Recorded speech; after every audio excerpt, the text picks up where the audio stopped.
নিশা রান্নাঘরে আবার একবার স্বাগত জানাই। আবার একটি নতুন রেসিপি নিয়ে চলে এসেছি তোমাদের মাঝে। আজকে আমি বানাবো ডিমের রেসিপি। অল্প ডিমের মধ্যে কিভাবে পরিবারের সবাই খাওয়া যায় সেই রেসিপিটি তোমাদের সাথে শেয়ার করব। এই রেসিপিটি রুটি, ভাত, পরোটা সবাইতেই ভালো লাগবে খেতে, দারুণ লাগবে খেতে। চলো রেসিপিটি শুরু করা যাক। একটা বোল নিয়ে নিয়েছি, বোলের মধ্যে দিয়ে দেব পেঁয়াজ কুচি। আমি এখানে একটা ছোট সাইজের পেঁয়াজ কেটে নিয়েছি ছোট ছোট করে। তারপরে দেব লবণ স্বাদ মতো, হলুদ গুঁড়ো, লঙ্কার গুঁড়ো, জিরে, ধনিয়ার গুঁড়ো। আমি এখানে কাঁচা লঙ্কা ব্যবহার করলাম না, আমার বাড়িতে ছোট বাচ্চা আছে, সেই জন্য তোমরা এখানে কাঁচা লঙ্কা দিতে পারো। কাঁচা লঙ্কা দিলে টেস্ট আরও ভালো আসবে। সব কিছু উপকরণ ভালোভাবে মিশিয়ে নিয়েছি। তারপরে দেব ডিম।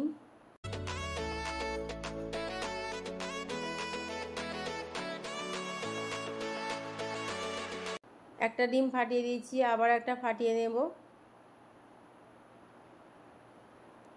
একইভাবে আর একটা ডিমও নিয়ে নেব।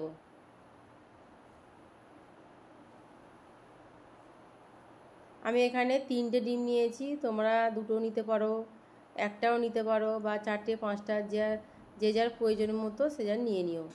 ডিম ভালোভাবে মশলার সঙ্গে ফাটিয়ে নেব।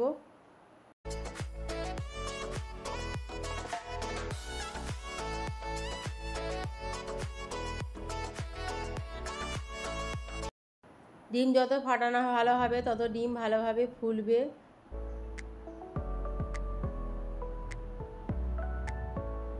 ডিম ফাটানো হয়ে গেছে, এটাকে এক সাইডে রেখে দেব।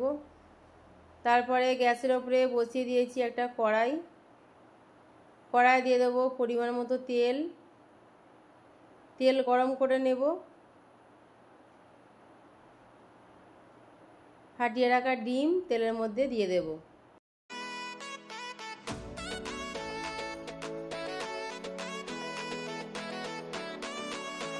ডিমের মিশ্রণ ভালোভাবে চারিদিকে ছড়িয়ে দেব।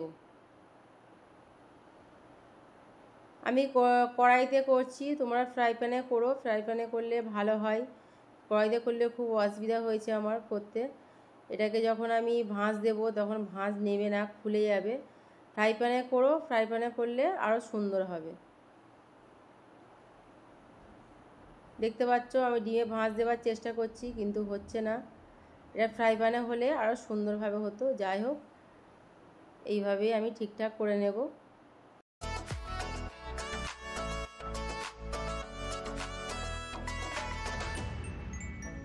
ঢাকা দিয়ে দেব। ঢাকা দিয়ে এক পাশটা ভালোভাবে রান্না করে নেব।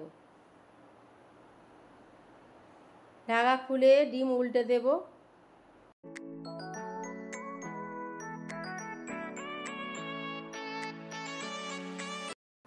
এক পাশ ডিম হয়ে গেছে, অপর পাশটা আবারও রান্না করে নেব।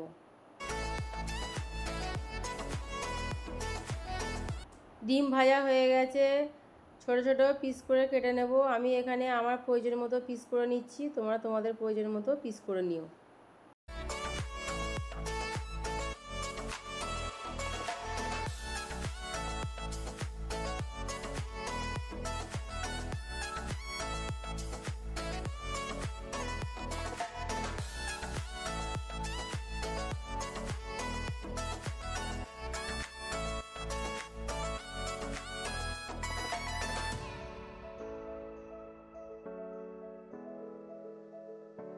ডিম ভাজা হয়ে গেছে, সবগুলো ডিম উঠিয়ে নেব।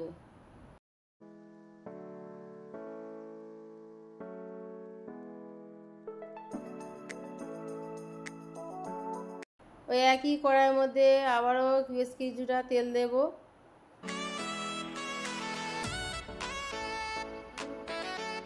তেল গরম করে নিয়েছি, এবার দেব এর মধ্যে লবণ, অল্প একটু হলুদ গুঁড়ো।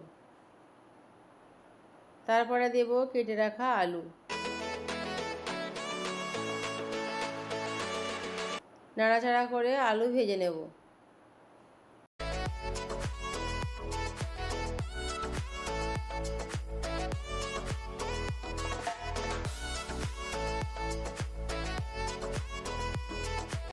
আলু ভাজা হয়ে গেছে, আলু উঠিয়ে নেব।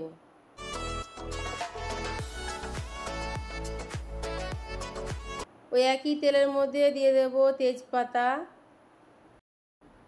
পেঁয়াজ আদা রসুন পেস্ট করে নিয়েছিলাম, পেঁয়াজ আদা রসুন পেস্ট তেলের মধ্যে দিয়ে দেব, একটু নাড়াচাড়া করে নেব। তারপরে দেব স্বাদ মতো লবণ, হলুদ গুঁড়ো, লঙ্কার গুঁড়ো, জিরে ধনিয়ার গুঁড়ো, সব গুঁড়ো মশলা পেঁয়াজের সঙ্গে ভালোভাবে কষিয়ে নেব। ততক্ষণ কষাবো যতক্ষণ না পেঁয়াজ আদা রসুনের কাঁচা গন্ধ চলে যাচ্ছে।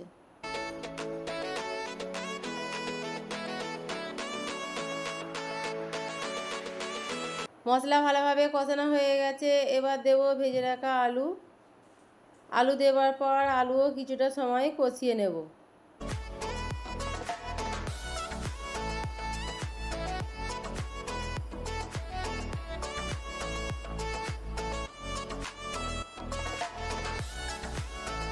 অল্প একটু পানি দেব, দিয়ে আবারও ভালোভাবে আলু কষিয়ে নেব।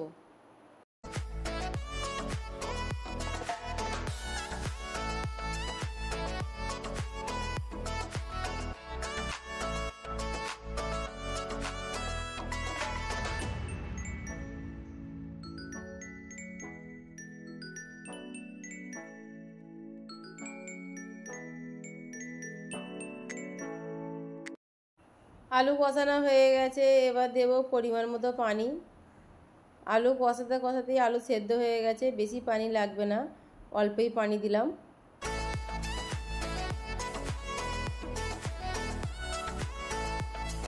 ঝোল ভালোভাবে ফুটে গেছে, এবার দেব ভেজে রাখা ডিম।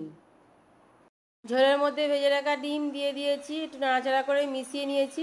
তারপরে দেব এলাচ গুঁড়ো, আমি 3টে এলাচ এখানে গুঁড়ো করে নিয়েছি, এলাচ দিয়ে দেবো ডিমের মধ্যে। কিছুটা সময় ফুটিয়ে নিয়েছি, নিয়ে ঝোল শুকিয়ে নিয়েছি। ডিমের রেসিপি তৈরি হয়ে গেছে, নামিয়ে নেব। আমার রেসিপিটা যদি তোমাদের ভালো লাগে প্লিজ একটা লাইক করে দিও, কমেন্ট করে দিও, শেয়ার করে দিও। আমার রেসিপিটা যদি তোমাদের খুব বেশি ভালো লেগে থাকে আমার চ্যানেলটা সাবস্ক্রাইব করে নিও। আবারও হাজির হব নতুন একটি রেসিপি নিয়ে। সবাই ভালো থেকো, সুস্থ থেকো।